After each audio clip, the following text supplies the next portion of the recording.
Hi, everybody. It is now week 6, and this week what I want to talk about and what your readings are about is this idea of situating public administration.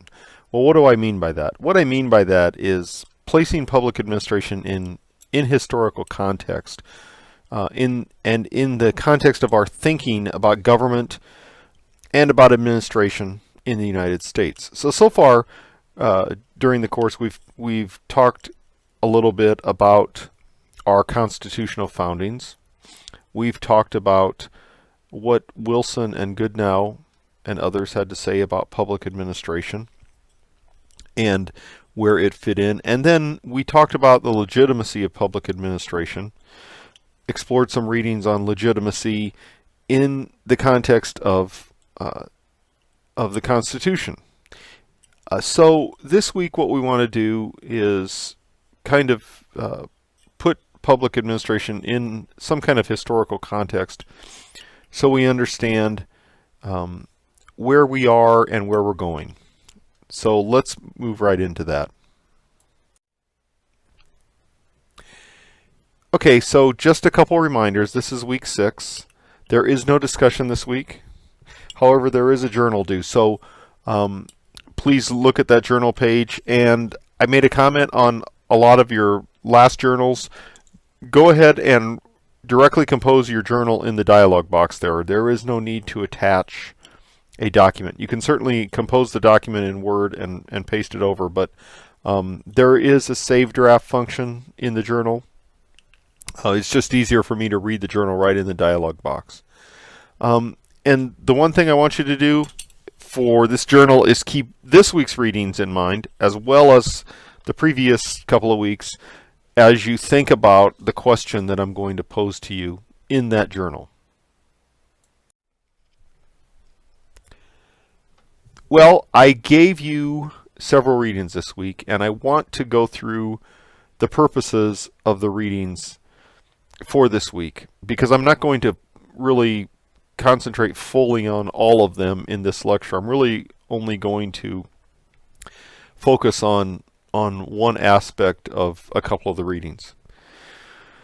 So, the Fry and Nigro text. What was that about, and why do I have you read that? Actually, I just want you really to read through page 1176. But so Fry and Nigro pose these questions. What is public administration?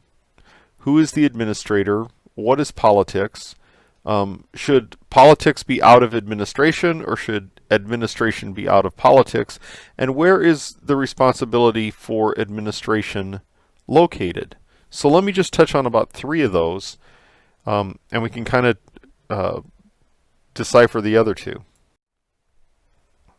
So what is politics, right? We struggled with this in the journal and in some discussion, right? What do we mean by politics? Is it the actions by which rulers rule? Is it electoral politics? Is it politicians seeking personal advantage from the political process? Is politics inherent within human institutions? And then what is administration? So we struggled with that too. Can administrators become partisans? Does that depend on the level that an administrator serves at?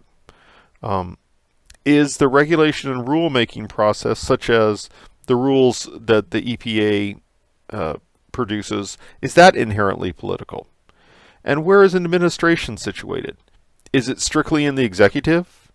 And the point is, there's a little bit of constitutional ambiguity there. And to whom are the administrators loyal? And so those other 2 questions, let me go back to that chart for just a second. Well, we don't have to go back. The question is, do we keep politics out of administration or administration out of politics? That was a question that a lot of you came to grips with in your journals.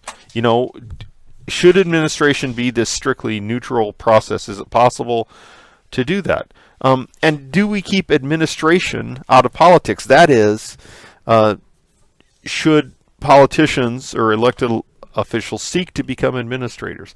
Those are some really interesting questions that Fry and Nigro pose there. So take a little bit of time to read through there. It's really kind of a summary reading, but I think it will be helpful as you sort of wrap your mind around what Wilson and Goodnow were saying.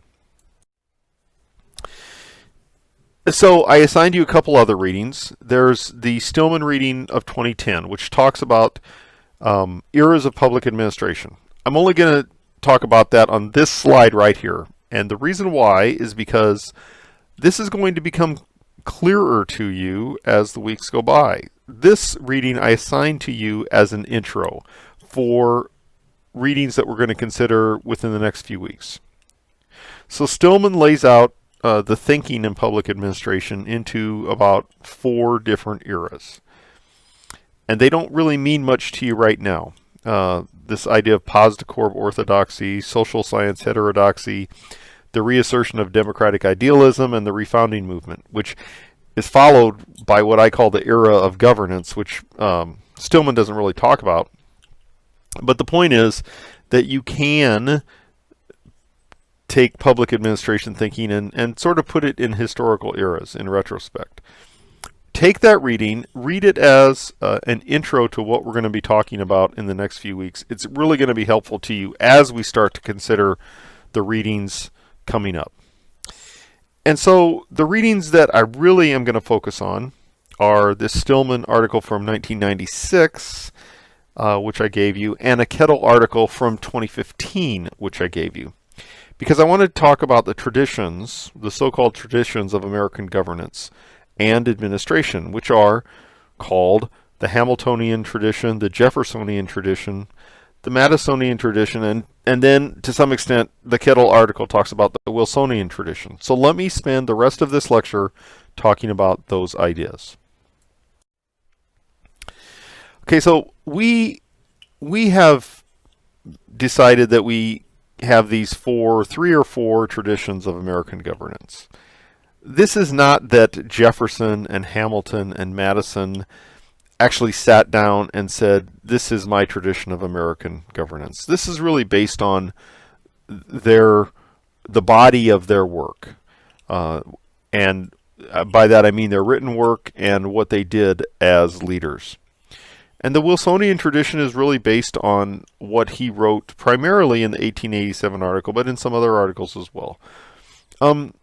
So broadly speaking, the Jeffersonian tradition means that that tradition supports decentralized, state-centered governance.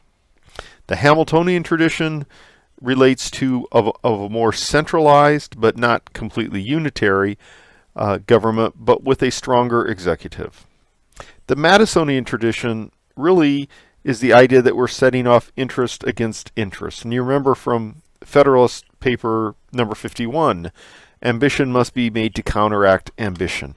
And the Wilsonian tradition, as we've read from Wilson, is this need for an administrative structure to, what he said, run a constitution. So in the Kettle article, we can talk about some foundational ideas. That we think public administration is the art of turning big policy ideas into solid results. So really it's an old intellectual discipline. I mean, we talk about Woodrow Wilson and Goodnow as the fathers of American public administration. And to some extent that's true, but public administration is an old practice. It's really as old as humans organizing into units to live together and to get things done. So administration is about organizing people to do complex jobs. And public administration is about organizing people to do complex jobs in pursuit of broader government-defined interests. So in short, applying public interest to the management or work of the government is what public administration is about. But governance, it's rife with conflicts, right? We have people's desire to be left alone. They say, I want government out of my business, versus the desire for government to do something about something that comes up. We have a desire to pay less in taxes versus a demand for more government services.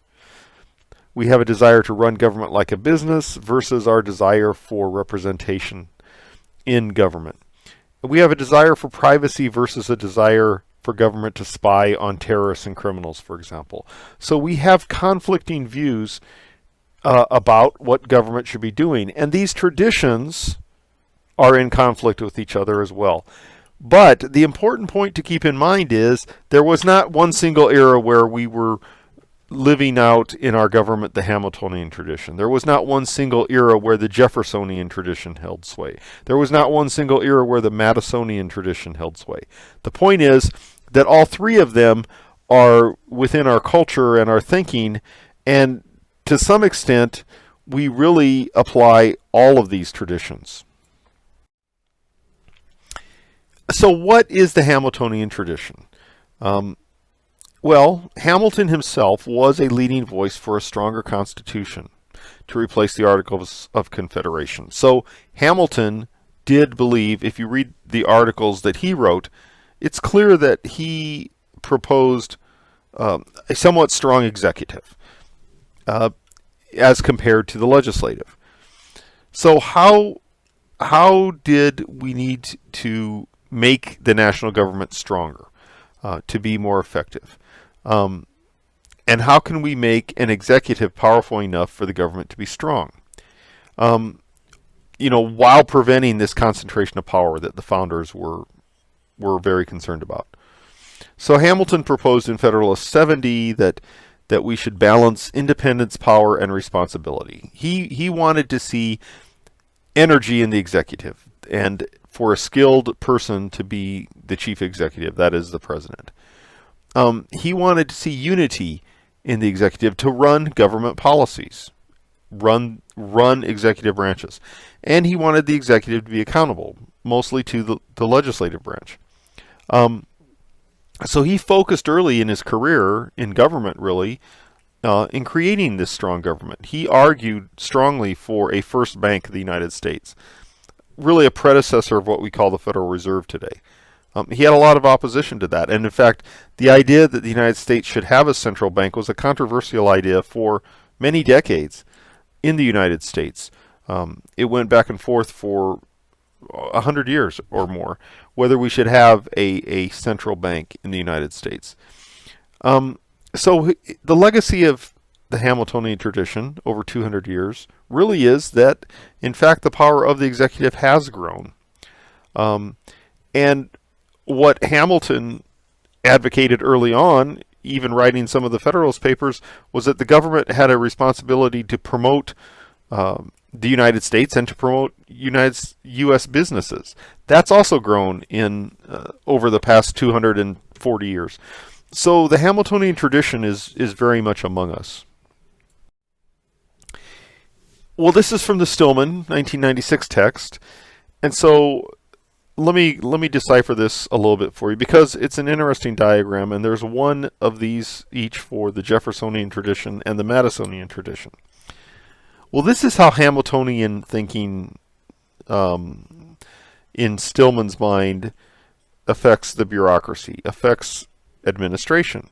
And so you see at the top of each of these charts, you're going to see inputs, internal subsystem, and outputs. So think of the internal subsystem, that triangle there in the middle, as the bureaucracy, and we'll just call it the bureaucracy for simplicity.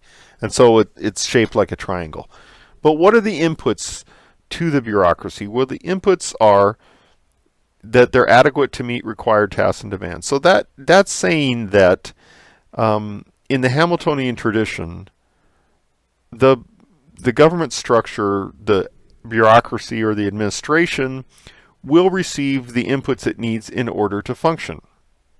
It won't operate in an ad hoc manner, in other words. So who's inside this internal subsystem? Well, in the Hamiltonian tradition, it is a highly professional cadre. It's dominant that's what's dominant, a highly professional cadre. It's unified, and it has centralized and formal structure. So in this sense, it kind of looks like what we think of as a classic bureaucracy. So what are the outputs of this thinking? The outputs are, we have clear goals and objectives, effective leadership, organizational autonomy, legal, procedural, and management tools, and necessary political support.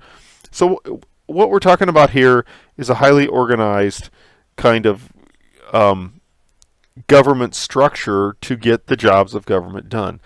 That there's a feedback arrow there, which you can see, and that feedback arrow provides flexibility to tailor the system to build better inputs. So what the Hamiltonian model is looking for is really an efficient machine of government that has the support of the executive, and when it does make mistakes, it's going to make adjustments to make it even stronger.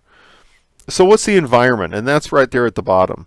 The environment of this Hamiltonian model is kind of environmental certainty. That is, the United States knows what it wants. Government knows what it wants. And that environment supports organizational growth and effective performance. So let's move on to the other two models. Okay, so the Jeffersonian model. Well, we know who Thomas Jefferson was, the author of the Declaration of Independence. Also the Virginia Statute on Religious Liberty and the founder of the University of Virginia. And that's what it says on Jefferson's tombstone, as a matter of fact. And if you go see Jefferson's tombstone in Charlottesville at Monticello, it doesn't say anything on his tombstone about being President of the United States, which is interesting. But he was author of the Declaration of Independence, and he had a strong belief in limited government and the power of the states. He was a firm supporter of the 10th Amendment, which reserves powers to the states. He opposed Hamilton's plan for the first Bank of the United States.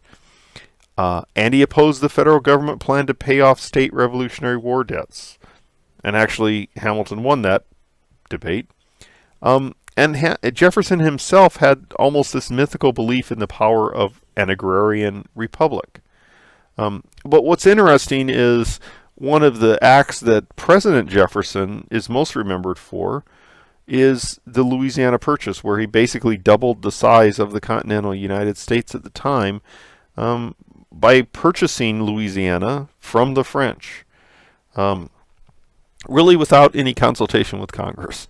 And he himself was actually afraid that that was perhaps unconstitutional, but it happened anyway. So, one of the things that Jefferson is noted for was really a Hamiltonian kind of act. But what is the legacy of the Jeffersonian tradition? Well, we still have this continuing debate over the power of the national government versus state governments, right? I mean, you can see this in action every day. Currently, we're arguing about health care. And the argument about health care, a lot of it is grounded in what should the states be responsible and what should the national government be responsible for. We argue about the state role versus the national role in a great many policy areas. And it's been going on since the founding of the Republic. And so this is due in large part to this Jeffersonian tradition. But what does it mean for the bureaucracy? So here we see our chart again with our inputs, our internal subsystem, and our outputs. Well, the internal subsystem in Jeffersonian thinking is that we have a limited and a decentralized structure, right? So in Jefferson's thinking, the government, especially the national government, could run on making maximum use of non-professionals, volunteers, political appointees, and private contractors. So really, in a sense, this is where the Jacksonian spoils system came from later on.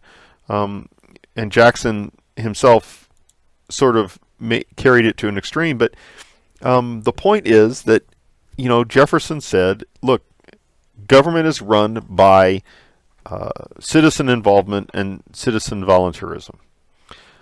So there were limits on how much input was going into the functioning of government. And what are the outputs of this? Well, the outputs are that government was strictly regulated, right? Goals were specifically defined and legally defined. There was limited administrative discretion. There were procedural controls and budgetary controls set on outputs with very little planning and decentralized service delivery. So this would be, in Jefferson's mind, the ideal. And so what is the feedback? The feedback really is something that we still value. We value a maximum opportunity for feedback from citizens and citizen involvement. And so actually you see this tradition at work as agencies, and not just elected politicians, but as agencies continue to strive to try to gain more citizen involvement. And so the environment assumes that we have kind of a virtuous citizenry who is politically active and is civic minded. That was the Jeffersonian model. And so you can see this really at work, especially in cities, right? You see cities who do strive to get citizen involvement in the functioning of government. It is a struggle sometimes, but it is really based on this Jeffersonian model. And so what is Madisonian? What is Madisonian democracy as we know it? It's a theory about how politics, the real politics in the United States, works in conjunction with American democracy. So, it was Madison who said ambition should be made to counteract ambition. So we do have a separation of powers government, not just at the national level, but really at the state level and pretty much at the local level as well. We recognize separation of powers as our constitutional tradition. And so going with that is a recognition that there are various interests that want something from governments at any level. And so we have this legacy in the Madisonian tradition, lots of legacies really. Our constitutional legacy is that we do value separation of powers. But we also recognize that people vote, and we recognize that there are various interests that have something to say as well. And so we have this idea that there's interest group liberalism. The idea that there's interest group liberalism means that interest groups can counteract interest groups. A lot of people claim that doesn't really work well in practice because some interest groups are much more powerful than other interest groups. But the point in the Madisonian tradition is that interests do try to offset and balance interests. And so here's our chart. What is the internal subsystem? The internal subsystem is somewhat political, right? The bureaus aim at satisficing, which is a term from Herbert Simon, and we'll talk about later on in a few weeks, satisficing special interest of the agency it services. It's highly political in nature. There's fragmented formal structures, and there's sharing of authority with other units. So the point is that there are interests in the bureaucracy and interests outside the bureaucracy. And so what happens as a result of this? Well, the outputs are targeted and adjusted to special interest needs, demands, and requirements. And the feedback comes from these interests. So this sounds very cynical, but the point is, in the Madisonian tradition, that our separation of powers tradition actually keeps interests from becoming individually too powerful. That is the theory. And so finally, the Wilsonian tradition. So Wilson, of course, he's not a founding father, but he was influential. Maybe not immediately when he wrote that article in 1887, but later on when his work became more recognized. And so he famously said it's harder to run a constitution than to form one, meaning that administration had not kept up with the theory of government.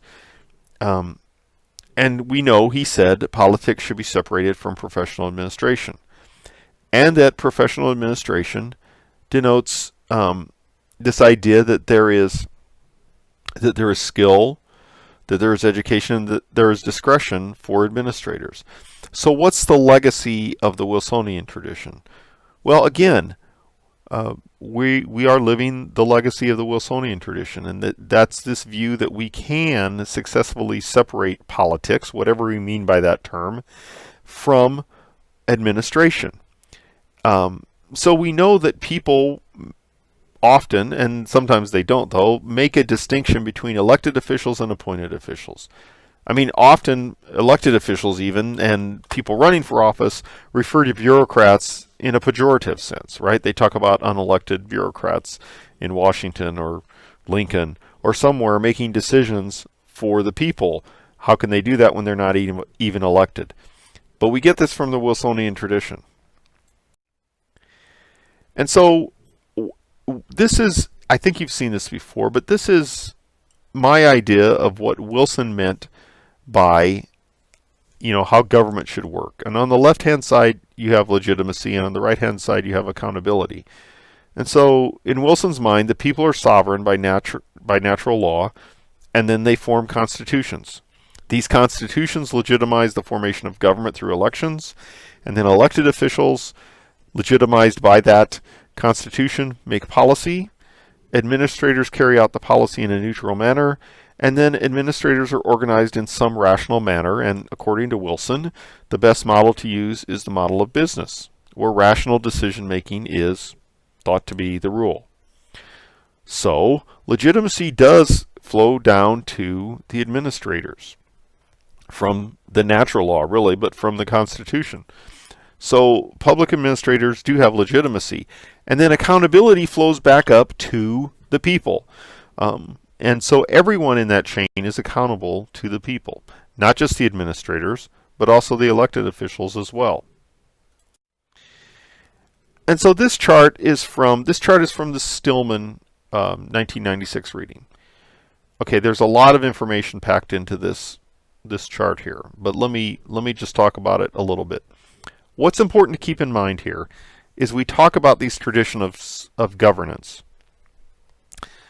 And we talk about how these traditions affect what we might call the bureaucracy or administration. But what's the point? The point is that we're living all of these traditions simultaneously all the time. And there are people whose views of how administration should work are based in large part in one or more of these traditions, right? And so it's important to keep in mind that all of these traditions affect not just the way we govern, but the way we run bureaucracy as well. And so look at the topics on the left-hand side there, those 7 or 8 different topics. And then across the top we have, the Hamiltonian Tradition, the Jeffersonian Tradition, the Madisonian Tradition, and the Wilsonian Tradition. Take a look at what each of those boxes has to say about the topic and how those traditions affect them. And keep in mind how these apply to governance today, because I think you can start thinking of examples of how these traditions affect governance today. This chart here is from another Kettle text, but here's the point. The point is that these traditions actually can cross each other. So on the left-hand side, we have the Hamiltonian strong executive tradition with the Jeffersonian weak executive tradition, compared to the Wilsonian hierarchical tradition and the Madisonian balance of power tradition. So, it's possible to envision a Hamiltonian / Wilsonian bureaucracy with a strong executive, top-down authority, and hierarchical authority, right? You can kind of see that. But it's also possible to balance Hamilton with Madison. So, you might have government centered on nonprofit or non-bureaucratic institutions focused on political power, but still maintain this top-down accountability. And so you can see how these traditions can actually cross-reference each other and operate simultaneously. So, in fact, that's the end of this week's briefing. So, what I'd like you to do is work on the journal. The journal is going to ask you kind of to tie a bow around this idea of the legitimacy of public administration, keeping all these readings in mind. So please do keep sending your questions to me as you have them. I appreciate that a lot of you have continued to do that. So I'm looking forward to seeing your journals for this week. Thank you.